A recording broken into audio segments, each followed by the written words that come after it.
네, 사실 여기 오기 전에 국회 계단 앞에서 패션 봉제업을 하시는 도심 제조업 종사자들의 기자회견에 좀 잠깐 다녀왔습니다.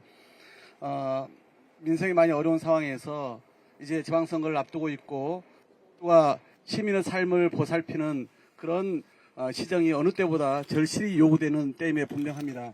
오늘 이 자리에 정말 많은 분들이 함께 해주셔서 감사하고 더구나 향후에 제가 시정을 펼쳐 나간다면 꼭 함께 우선적으로 체크해야 될 각 영역에 우리 대표되는 시민들께서 함께 해주신 점 진심으로 감사하다는 말씀을 드리겠습니다. 그러면 제가 준비한 기자회견문을 읽도록 하겠습니다. 위대한 시민과 함께 서울의 새 역사를 쓰겠습니다. 존경하는 서울 시민 여러분 안녕하십니까? 서울 중랑구를 국회의원 더불어민주당 박홍근입니다. 저는 오늘 대한민국 수도 서울특별시의 중심부 시청 앞에 결연하게 섰습니다. 서울 시민의 삶을 최우선으로 살피는 서울시로 탈바꿈하기 위해 너무 오래 멈춰선 서울을 다시 힘차게 움직이기 위해 함께 잘 사는 따뜻한 도시 공동체를 만들기 위해 시민이 진짜 주인이 되는 시정을 펼치기 위해 차기 서울시장 선거에 당당히 나서고자 합니다.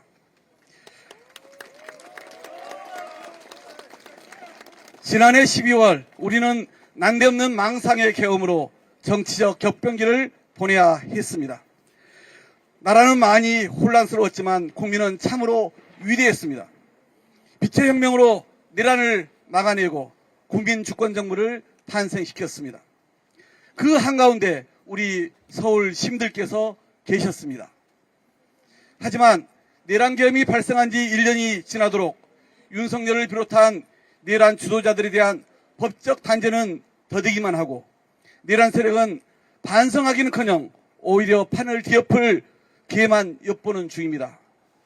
내란 전담 재판부 도입의 필요성이 점점 확고해지고 있습니다. 따라서 내년 지방선거는 단순히 지방정부와 지방의회를 서로 구성하는 차원을 넘어 주권자의 준엄한 정책 심판으로 내란 세력을 완전히 종식하고 이재명 정부가 국민 속에 든든히 뿌리 내리도록 하는 결정적 분수령입니다. 그리고 그 중심에는 서울시장 선거가 있습니다. 세계의 주요 도시는 빠르게 변모하는 중입니다.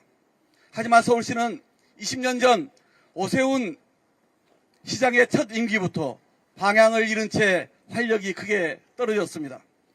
1000만 인구가 사는 성장하는 수도로서의 위상이 옛말이 되었습니다. 건물들은 우뚝 높아졌지만 시민의 삶은 한없이 낮아졌습니다. 지금 서울 시민은 불안정, 불평등, 불균형이라는 산불에 둘러싸여 있습니다.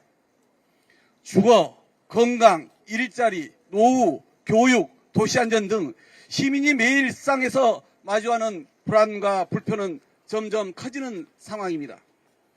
천정부지로 솟은 집값과 전월세, 생활물가는 삶의 존엄을 위협하는 수준이 되었습니다. 아파도 돈 걱정부터 해야 하는 현실, 아이와 어르신, 장애인 돌봄을 가족에게만 떠맡기는 구조는 모두의 어깨를 짓누르고 있습니다. 현재 서울에서 1인 가구와 2인 가구의 비중은 각각 40%, 25%로서 전체 가구의 3분의 1을 차지하여 구조적으로 고립의 위험이 늘어나고 있습니다. 개인의 소득과 자산 격차는 물론이고 자치구간 재정 자립도는 최대 3.6배, 1인당 지역 내 총생산 GRDP는 최대 12.6배의 차이로 확대되었습니다. 교통을 비롯한 공공인프라와 교육, 문화, 복지 수준의 지역 간 격차는 이제 되돌리기 어려울 정도로 벌어졌습니다. 서울시의 채무는 올해 10월 현재 25조 원으로 오세훈 시장이 다시 취임한 2021년 4월보다 7조 9천억이나 늘었습니다. 하지만 1390억 원을 쏟아붓고 누적 적자는 1200억이라는 세뱃 둥둥섬, 4846억이라는 6억 원이 들어갔으나 연매출이 200~300억도 안 되는 동대문 디자인 플라자 DDP로도 모자랐던 모양입니다. 이제는 1,500억 원의 한강버스와 3,700억 원의 노들 예술섬, 그리고 1조 원이 넘는 서울링에 이르기까지 전시행정의 끝판왕을 과시하고 있습니다. 세계문화유산 종묘 앞에 141m짜리 건물을 세워 유구한 전통문화의 가치를 훼손하려 합니다. 시민의 최고 공복으로 무한 헌신해야 할 시장이 자신의 사법적 보호막이자 정치적 욕망을 채우는 도구로 그 직을 이용하는 행위를 더 이상 용납할 수 없습니다. 오세훈식 시민 없는 시정을 혁파하고 서울을 질적으로 고도화해 사람의 서울, 연결의 서울, 첨단의 서울을 만들어낼 유능하면서도 강단 있는 새 리더십이 매우 절실합니다. 이제 제가 그 역할을 맡고자 합니다.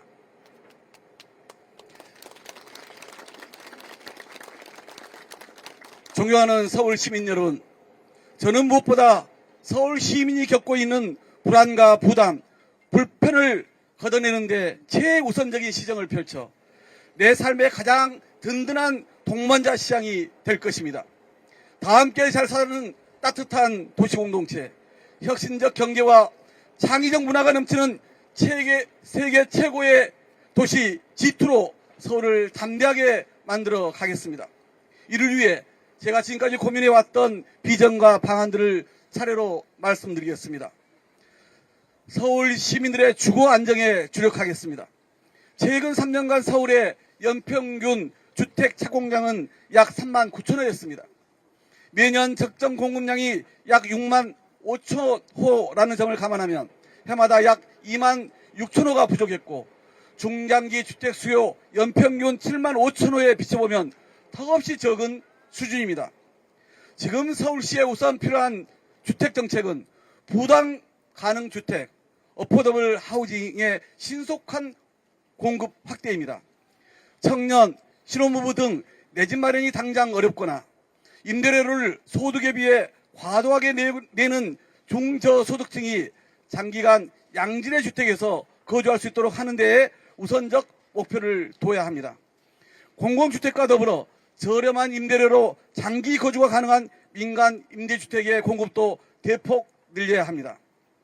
서울의 인구 구조에 맞춘 수요자 맞춤형 주택을 중심으로 국공유지의 용도 전환, 영구임대단지 재건축, 철도 차량기지 및 공공청사 등의 부지를 활용만 해도 14만 호의 공공주택 공급이 신속하게 가능합니다. 아울러 복구가 어려운 훼손된 그린 벨트는 과감히 해제하여 공공주택이나 균형발전의 용도로 개발하겠습니다. 특히 중앙정부와 협의하여 반환된 용산공원의 부지를 주거용지로 활용하는 방안도 적극 검토하겠습니다. 또한 적정 기준 이하의 민간 정비 사업은 구청으로 권한을 이양하는 등 제도 정비를 통해 재건축, 재개발의 속도 또한 높이겠습니다. 이를 통해 임기 내 공공주택과 민간주택의 대규모 공급에 나서겠습니다. 복지의 새 모델, 서울형 통합돌봄을 구축하겠습니다. 서울시는 전국 최대의 고령 인구가 거주하고 장애인, 만성질환자, 정신건강 취약군, 고립 주거 취약층이 집중되어 있습니다. 2026년부터 돌봄 통합지원법이 시행되지만 그마저도 노인 장기 요양보험 중심으로 설계되어 다양한 돌봄 대상의 복합적 요구를 충분히 담아내지 못하는 한계가 명백합니다. 이에 저는 서울 시민의 의료, 복지, 주거, 정신건강을 하나로 묶는 대상자 중심의 통합 돌봄 서비스 체계를 전면 구축하겠습니다.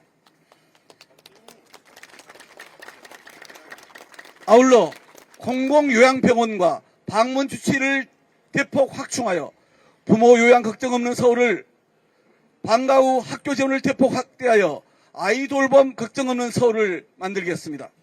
수요자 맞춤형 돌봄의 혁신으로 혼자가 아닌 도시, 누구도 고립되지 않는 서울, 존엄하게 삶을 다하는 사회를 뒷받침하겠습니다. 다음으로 교통비용은 줄이고 편의는 높이겠습니다.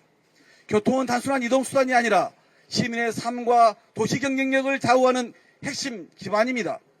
도보를 제외하고 하루에 약 4천만 명이 통행하는 서울에서 65%가 지하철이나 시내버스, 마을버스를 이용합니다. 하지만 대중교통은 경쟁력이 약화되고 있고 출퇴근 시간대 지하철과 버스 혼잡률은 200%를 초과해 시민들이 불편을 호소합니다.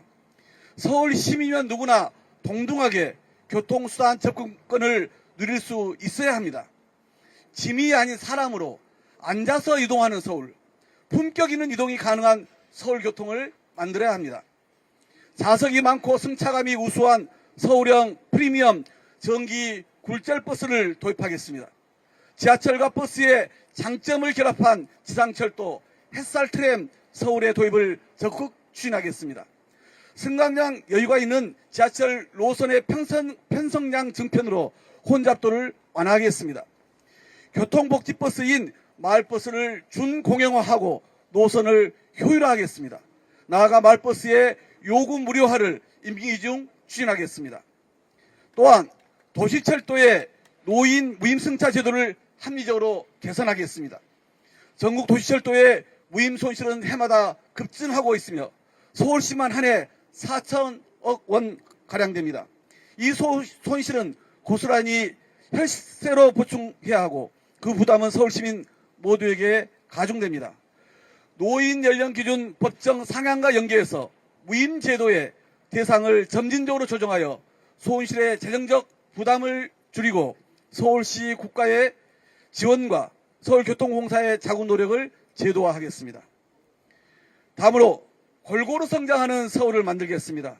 지금의 서울은 강남권과 비강남권으로 뚜렷하게 나뉘어 있습니다. 재정, 행정, 인프라의 격차는 감당하기 어려운 수준으로 벌어졌습니다. 이제는 이 거리를 좁혀야 합니다. 교통은 성장의 핵심입니다.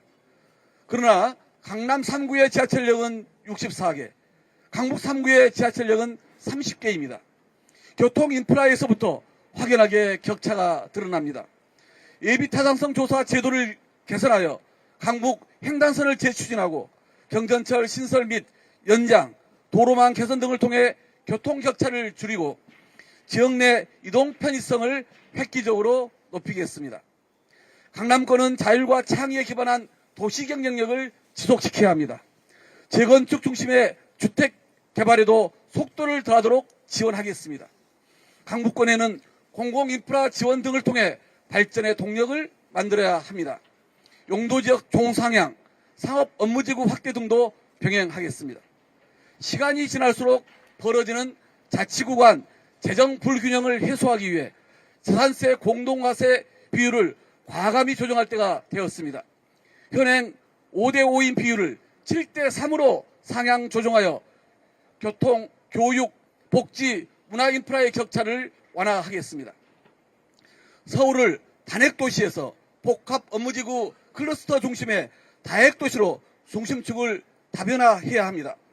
서울시의 본청의 상당 기능을 비도심권, 비강남권으로 분산 이전하는 것도 본격 검토하겠습니다. 현재 8개의 청사로 흩어져 비효율적이고 낭비적인 서울시의 행정기능과 산하의 공사, 공단 및 출자, 출연 기관을 도시발전 전략과 균형성장의 새로운 거점으로 삼기 위해 통합, 재배치하는 방안입니다. 현 본청에는 최소한의 기능만을 남기고 다핵적 서울의 새 축으로 행정중심청사와 경제산업중심청사를 설립하는 구상을 구체화하겠습니다. 다음으로 사람이 중심이 되는 시민이 주인이 되는 AI 행정을 구현하겠습니다. AI는 구호가 아니라 생활과 정책입니다.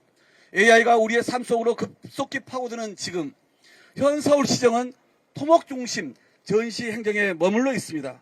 서울시 행정조직은 부처 간 칸막이에 가로막혀 비효율이 일상화되어 있습니다.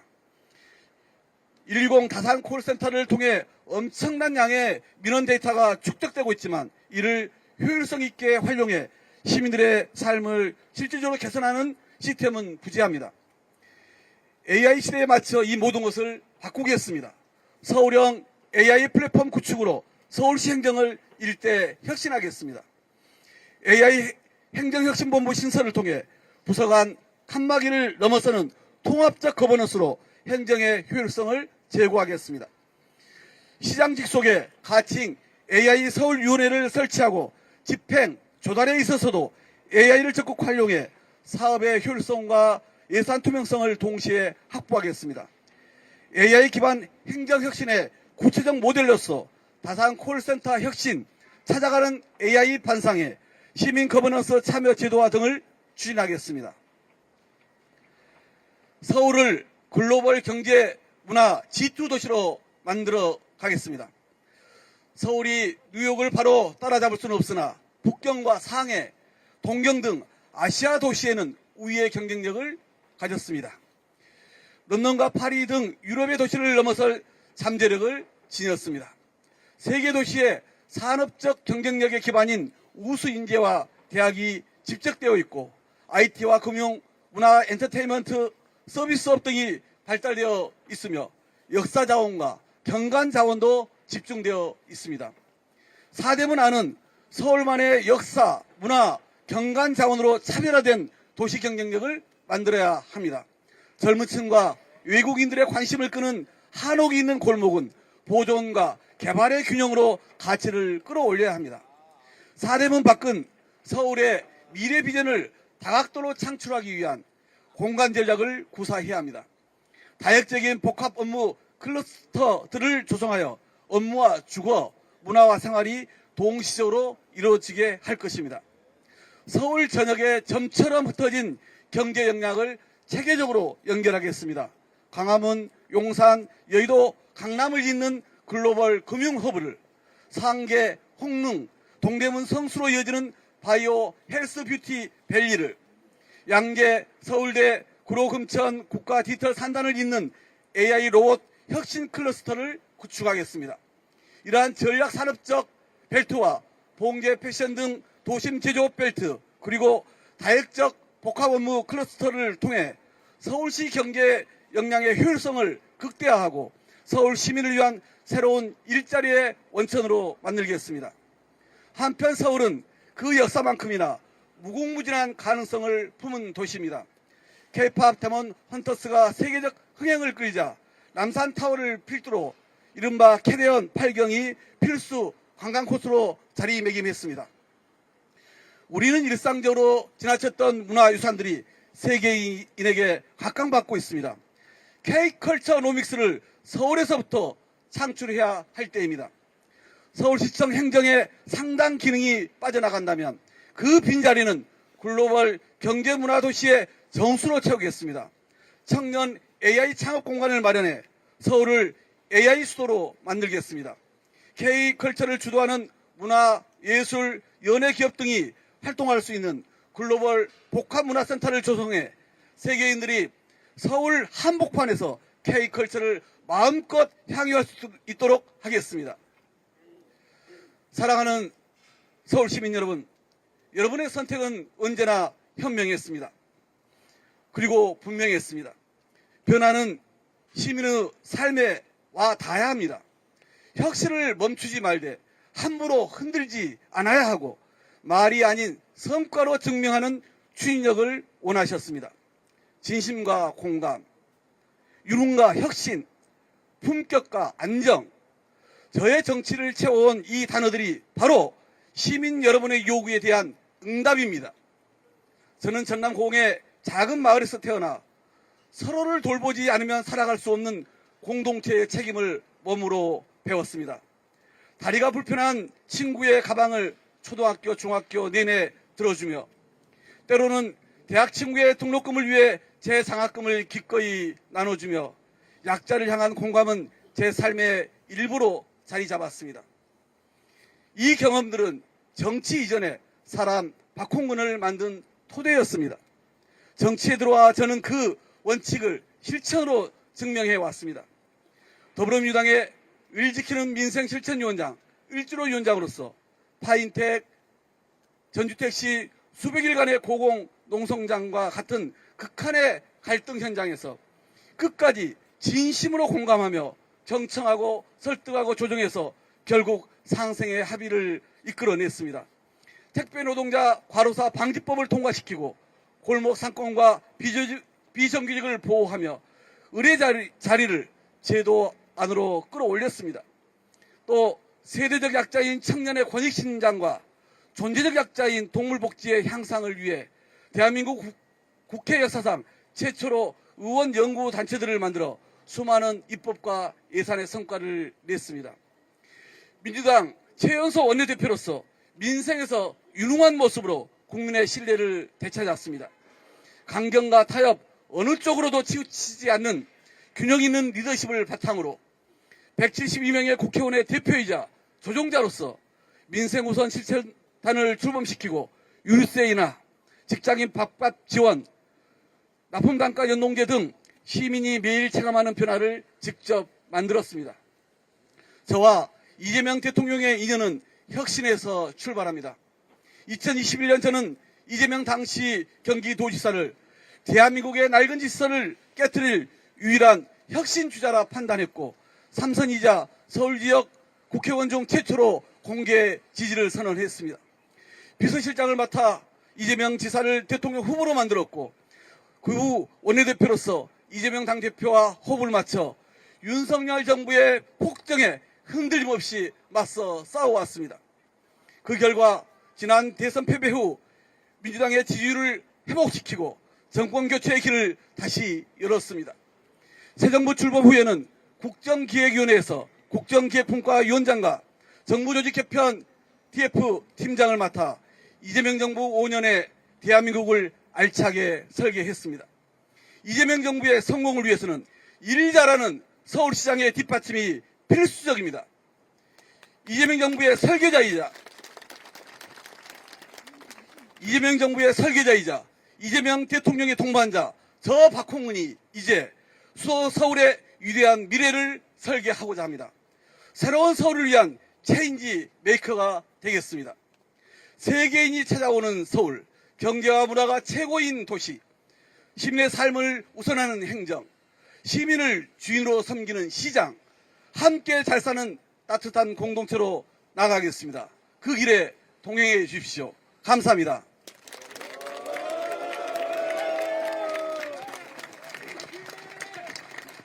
네, 시민이 주인이 되는 가슴 뛰는 힘찬 서울의 비전으로 출마 선언을 해주신 박홍근 의원께 다시 한번 뜨거운 박수, 격려의 박수 부탁드리겠습니다.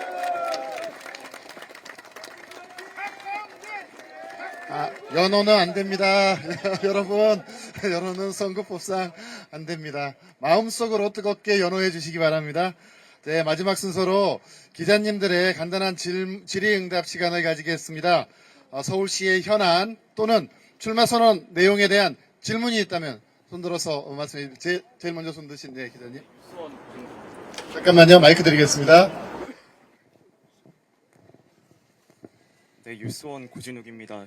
박주민 의원님이랑 전현희 의원님 등 삼선 의원님들도 있고 서울시장을 출마 고심 중인 걸로 알고 있는데 박용진 전 의원님들도 그렇고요. 결과적으로 민주당 내에서 경선 통과가 제일 관건일 것 같은데 다른 후보군과 차별점 있는 경선 전략은 또 있으실까요?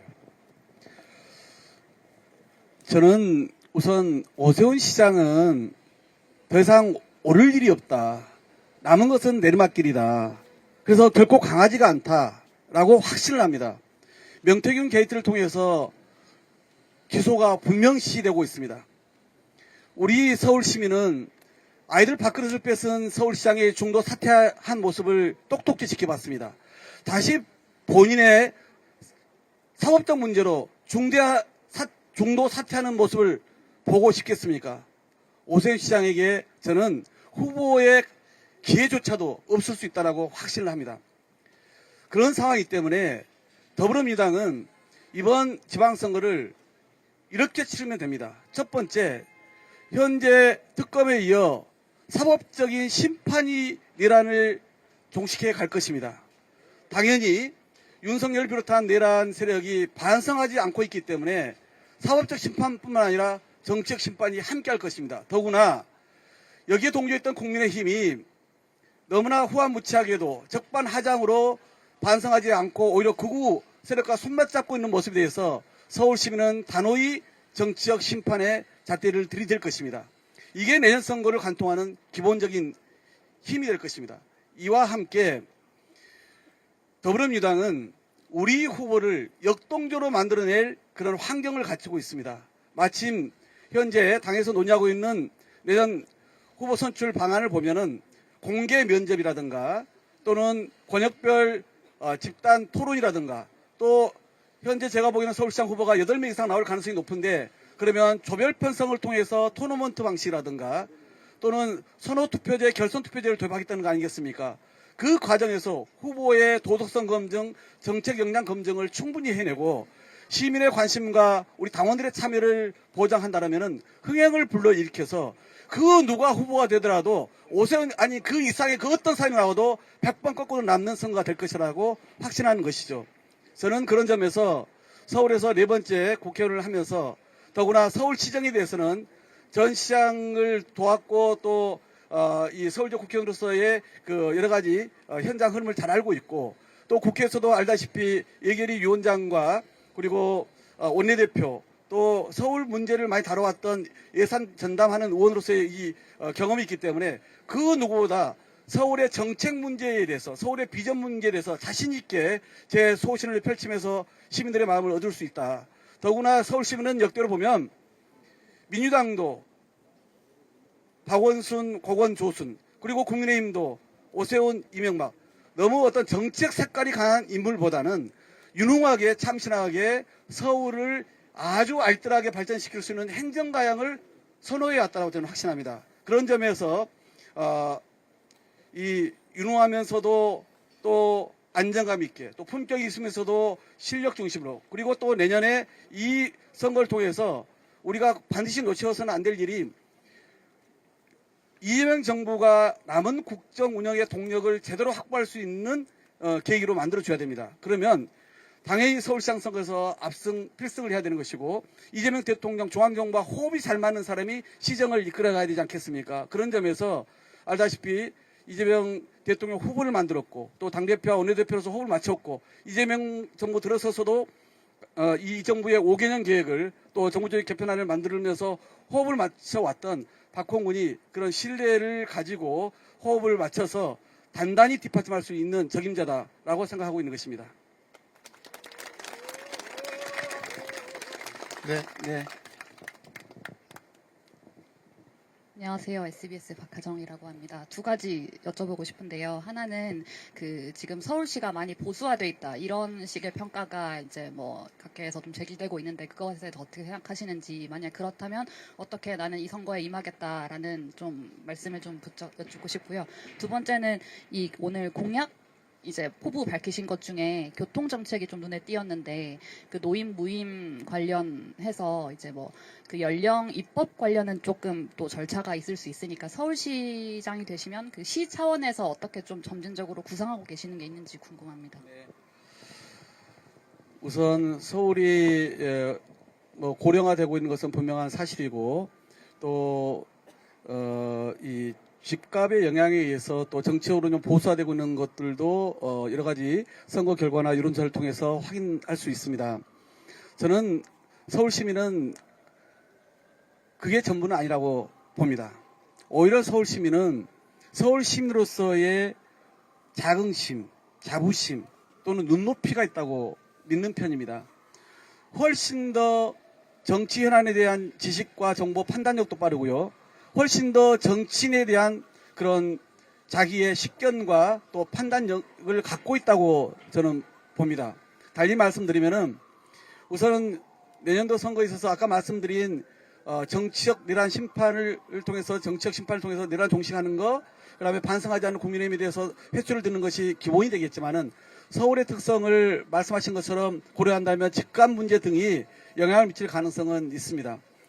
이게 뭐 변수는 될 것이긴 합니다만은 저는 서울 시민이 거기에 대해서 우리도 이제 향후에 보다 실효적이고 현실적인 공급책을 저도 오늘 많은 제안을 해놨고 앞으로 제가 일주일에 적게는 한 번 많으면 2번 정도의 후속적인 서울의 비전에 대한 여러 가지 제 구상을 내놓을 생각입니다.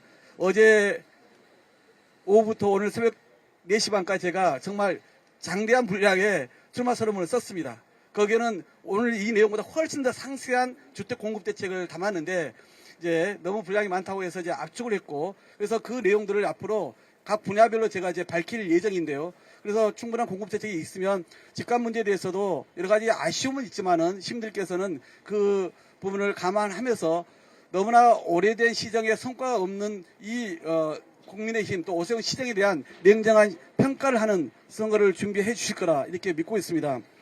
그런 점에서 저는 서울 문제를 단순히 보수화되었다의 문제가 아니라 중도의 스윙보터의 마음을 어떻게 우리가 잡느냐가 더 중요하다. 그런 점에서 저는 서울 시민은 품격, 안정감, 유능함, 행정력 이런 것을 그 후보와 리더에게 매우 우선적으로 요구하고 있는 그런 눈높이가 있는 시민들이라고 저는 확신합니다. 그런 점에서 저의 강점이 있을 것이다라고 보고 있고요. 두 번째 이제 무임승차 손실 관련해서 말씀을 주셨는데 저는 이렇게 요즘 생각합니다. 물론 제가 내년도 서울시장이 정말 되고 싶고 일을 잘할 자신이 있습니다만은 정치를 하면서 표를 의식해서 그동안 해오지 못한 이야기를 이제는 해야 되는 거 아니냐. 진짜 개인 박홍근을 위한 정치가 아니라 우리 1,000만 시민 아니 5천만 국민을 위한 정치를 해야 된다라는 생각을 갈수록 하고 있습니다. 그 중에 하나가 바로 이 무임승차 문제입니다. 물론 여기에도 오늘 응원에 주로 오신 분 중에 65세 이상의 분들이 계실 텐데 다 이제 65세이기 때문에 이 카드를 쓰실 겁니다. 그런데 한번 생각해 보십시오. 아까 제가 지하철역이 동별로 어떻게 분포되어 있는지를 말씀드린 바가 있는데요. 땅속을 평평하게 달리는 지하철이 기후동행카드 이름으로 많이 사용하는 사람일수록 그 혜택을 많이 받습니다. 그런데 지하철역에서 먼 곳은 어디입니까? 오히려 저 원도심 아니 그 외곽 쪽 아니겠습니까? 변두리 쪽 아니겠습니까? 그 사람들은 지하철 접근을 하려면 한참을 걸어와야 되거나 마을버스를 타야 됩니다. 그렇기 때문에 그 사람들은 지하철을 더 많이 못 타죠. 지하철역이 많고 지하철에 가까운 사람들은 훨씬 더 혜택을 많이 받고 지하철역이 먼 사람들은 지하철역 타러 가기도 힘들지만 지하철을 많이 안 타기 때문에 혜택을 적게 받는 이 불평등한 불공정한 구조 바로 잡아야 되지 않겠습니까? 그래서 제가 이제 마을버스 문제를 포함해서 앞으로 5분 컷 그래서 지하철역까지 5분 안에 다 도달할 수 있는 그런 이제 교통 편의를 만드는 것도 고민하고 있습니다만은 이 무임승차도 마찬가지 문제다. 이미 대한노인에서도 이제는 노인의 연령을 70세까지 올리자라고 얘기하고 있지 않습니까? 한 해 4천억의 손실입니다. 젊은 사람들은 그러면 혼잡 시간, 출퇴근 시간 때라도 무임승차 안 하게 해달라는 요청을 하지 않습니까? 이런 얘기 이제 기울여야 되는 거 아니겠습니까? 그래서 저는 그런 점에서 단계적으로 이 노인 연령이 법적으로 올라가는 거에 따라서 단계적으로 이 무임승차도 이제 개선해 나가면은 그러면 우리 이 일하는 또는 세금을 내는 시민들이 다 떠안는 그 부담을 덜어줄 수 있는 것이다라고 생각을 하고 있는 것이죠. 그 외에도 하여튼 교통에 대한 부분들은 별도로 제가 또 한번 정책 발표를 할 예정에 있습니다. 네.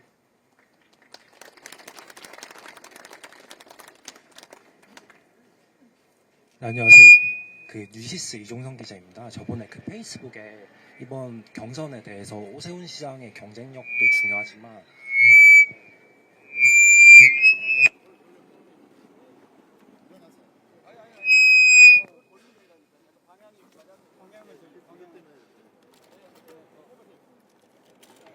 그 서울 시민의 요구를 가장 잘 풀어낼 유능하고 강단 있는 후보가 누구인지 가려내는 것이 중요하다 이렇게 말씀하셨잖아요. 그거에 대해서 가려내는 방안에 대해서 구체적으로 어떻게 생각하시는 게 있으신지 혹시 설명 가능하면 해주시면 감사하겠고, 또 그 권역별 순회 토론이나 공개 면접 등 당에 제안할 후보 경선 방식이 있으시다면 그거에 대해서도 입장을 밝혀주시면 감사하겠습니다. 네. 제가 이제 오늘 회견문에 출마 선언문에 이제 이 공감, 진심, 그다음에 유능, 혁신 그런 이제 표현들 많이 쓰지 않았습니까? 제가 참으로 아끼고 또 제가 자주 언급하는 그런 단어들인데요. 저는 이제 서울 시민이 서울이 더 이상 이제는 행정 수도로서의 유상은 찾아보기 어렵습니다. 갈수록 세종으로 대통령 집무실과 국회의사당도 이제 옮겨갈 계획이 있지 않습니까? 그런데 우리가 계속 행정수도 외친다고 해서 행정수도로서의 유상이 견고한 것이 아니죠. 저는 그런 점에서 아까 말씀드린 것처럼 빨리 서울의 새로운 어떤 유산과 비전을 찾아가야 한다고 생각을 하고 있고, 그것의 핵심이 글로벌 경제 문화 수도, 글로벌 경제 문화 도시로서의 G2 도시, 이걸 반드시 만들어야 된다. 저는 가능하다고 생각합니다. 그래서 그렇게 새로운 어떤 비전을 갖고 강력한 그리고 강단 있는 추진력으로 이 산업과 문화 영역에 있어서 그걸 추진해야 된다 생각이 좀 들었고요. 지금 말씀하신, 저는 지금은 다들 오늘도 마찬가지입니다만은 공개적으로 그 사람의 이 도덕적인 측면 또 정책 역량적인 측면에 대한 검증을 하기가 쉬워졌습니다. 마침 우리 당 지도부의 그 경선 그 선출 방안을 이제 봤더니 저가 그동안 저도 주장해왔던 바입니다. 이제 본선에는 예를 들어 경쟁력이 없는데 예선에서만 경쟁이 있었어야 되겠습니까? 그러니까 예선에서부터 철저하게 도덕적으로 문제가 없는지도 검증을 해 나가야겠죠. 또한 마찬가지로 얼마만큼 정책 역량 준비되어 있는지도 우리가 확인해야겠지요. 더 나아가서는 본선 경쟁력, 얼마만큼 확장 가능성이 있는지도 우리가 봐야 되지 않겠습니까? 선거는 후보가 된 게 중요한 게 아니라 본선에서 승리하는 것이 더 중요하기 때문입니다. 그런 차원에서 제가 제안했던, 원래는 공개 청문회도 하자, 개별, 이렇게 얘기를 했습니다만은 이 문안을 봤더니 이제 공개 면접을 하겠다 이렇게 되어 있더라고요. 저는 그거 좋다 생각합니다. 그리고 제가 서울시당에도 제안하고 있는 것이 권역별로도 서울시당에도 지방선거 기획단이 지금 구성되어 있습니다. 그러면 5개 권역, 서울을 5개 권역으로 나눠서 그 지역이 안고 있는 이 발전에 대한 비전 문제를 포함해서 여러 현안을 놓고 후보 간에 그런 토론하는 장을 열어달라 했더니 그것도 지금 아마 수용할 가능성이 높은 모양입니다. 그래서 그런 것까지 하고, 또 조별로도 이제 숫자가 지금 많이 나오면은 저는 오히려 우리 의원들께 초재선도 나올 수 있으면 나와라 이렇게 얘기를 합니다. 오히려 이번에 그냥 축제처럼 하자. 저쪽은 이미 거의 뭐 변함없이 속으로는 아슬아슬 유태유태하면서도 지금은 그냥 독보적인 사람 한 명 있는 그런 모양새인데, 우리는 향후 이 과정이 얼마만큼 역동적으로 펼쳐질지 모르니 다양한 사람들이 나와서 각자 자웅을 겨루고, 그래서 그 안에서 단단하게 후보가 검증되고 단단하게 훈련되어서 시민들의 전폭적인 지지로 후보를 만들어내면 되는 것이다. 이렇게 제가 늘 말씀을 드리고 있거든요. 그러니까 그래서 저 초재선들께도 결심히 해라, 많이 나와라, 그거 좋다, 이렇게 제가 이야기를 하는 편인데, 그런 점에서 우리의 경선은 아마 역대 어떤 시장선거의 경선보다 더 다양한 사람들이 더 다채롭고 역동적으로 참여하면서 훨씬 더 시민의 관심과 주목을 끌 수 있는 강점을 갖고 있다라고 생각이 들고, 저는 그 과정이 저와 같은 사람, 원내대표를 너무 빨리 했더니 그 이후에 알다시피 너무나 많은 정책 이슈와 또 새로운 인물들이 등장했잖아요. 그리고 제 스타일이 막 아주 거칠고 드세게 이렇게 말을 하는 사람은 아니다 보니까 아무래도 그런 점에서 좀 이 방송이나 유튜브 출연이 좀 이렇게 덜 하면서 인지도가 좀 약해진 점들이 있더라고요. 그러나 아까 말씀드린 그런 경선의 과정이 보장된다면 저와 같은 사람의 장점이 충분히 발현될 수 있다고 보고 있는 것입니다. 그걸 통해서 저의 진정성과 실력을 우리 시민들과 당원들께 충분히 알려나가서 제가 확실히 후보가 될 수 있을 것이라고 하는 믿음이 있습니다. 혹시 더 질문이 있으십니까? 네, 한 분만 더 받겠습니다. 네, 안녕하세요. KBS 이원희 기자입니다. 저는 청년 정책 관련해서 좀 여쭤보고 싶은데요. 아까 그 후보 출마 선언문에서도 보면 뭐 청년 AI 창업 공간 마련 이런 말씀도 해주시긴 했는데, 좀 더 구체적으로 청년 층을 위해서 어떤 공약하고 계신지 여쭤봅니다. 청년 세대가 갖고 있는 문제들은 매우 다층적이고 종합적입니다. 알다시피 대학을 다니고 있는 청년들은 취업의 문제와 당장 주거비 문제나 생활비 문제로, 그다음에 대학을 다니지 않는 청년들은 일자리와 또 주거의 문제, 또 생활비의 문제로, 그리고 청년층이 이제 취업 관문을 넘더라도 서울에서 겪어야 될 고비가 한두 가지가 아닙니다. 특히 결혼을 하려면은 엄청난 그 비용, 특히 주택 마련과 관련해서 또는 전세를 할지라도 지금의 그것이 부모님의 도움 없이는 감당하기 어려운 수준까지 지금 와 있지 않습니까? 결국은 이런 문제를 이제 종합적으로 푸는 숙제가 우리에게 주어져 있다 생각합니다. 저는 그것의 출발점은 물론 이제 오세훈 시장이 이 청년 중심으로 안심소득이라고 하는 것을 시험적으로 했으나 후속적으로 어떻게 하겠다는 이야기가 전혀 없어요. 그리고 이제 경기도 같은 경우는 청년 안심소득을 저는 시행을 하고 있는 것으로 압니다. 그래서 청년들에게 최소한의 생활의 안정을 기본을 보장하기 위한 그런 부분들로 저는 검토가 필요하다고 생각합니다. 그런데 아직 그 부분이 얼마만큼 재원이 소요될지까지는 제가 검토를 좀 아직은 해본 상황은 아니지만 그렇게 최소 기본적 생활을 보장하기 위한 것들은 우리가 검토할 필요가 있겠다 싶고요. 그다음에 그것보다 더 우선적으로 중요한 것은 아까 말씀드린 주거의 문제입니다. 청년 주택을 포함해서 주거의 그 안정성을 깨하기 위한 것이 매우 서울 안에서는 중요하다. 왜냐하면 서울에 이제 1인 가구가 아까 말씀드린 것처럼 40%를 넘었었습니다. 그렇기 때문에 대학생들은 대학생들대로 이 기숙사 문제라든가 또는 이제 지방에서 올라온 학생들의 경우는 그런 이 주거 공간의 문제가 매우 중요한 문제이지 않겠어요. 그래서 이런 문제를 위해서는 하여튼 좀 더 1인 가구가 급격히 늘어나고 있는 추세에 걸맞는 그런 이 주택의 공공주택의 공급 문제 이런 게 좀 더 집중해야 되겠다 생각을 하고 있고요. 결국 이제 청년들도 일하고 놀 수 있는 공간이 서울에 얼마나 많이 만들어지냐가 가장 큰 또 관심사가 될 것입니다. 그런 점에서 제가 아까 말씀드렸던 이 복합 업무지구 클러스터를 다획적으로 구축하겠다는 것들은 이건 뭐 저만의 고민은 아닐 것입니다. 그리고 그것이 현실성이 주요 전철역이나 이 교통이 교차하는 곳을 중심으로 해서 구상이 충분히 가능한 사업들입니다. 그래서 결국은 직주락, 직장과 그다음에 주거와 그다음에 거기서 놀 수 있는 공간을 집적시키는 것 이런 것들이 매우 좀 중요하겠다 생각을 하고 있고요. 그런 부분들을 잘 살펴나가겠습니다. 제가 청년 플랜 2.0이라고 하는 국회의원 연구단체를 최초로 만들었습니다. 왜냐하면 제가 국회 들어오기 전에 한국청년연합, KYC 또는 청년정보문화센터 이런 청년단체에서만 10수년 일을 해왔고 당에 들어와서도 전국 청년위원장을 2번이나 역임했습니다. 그래서 이제 청년의 문제가 과거와 같이 젊어서 사사하고 고생은 사사한다는 얘기 이제는 통하지 않습니다.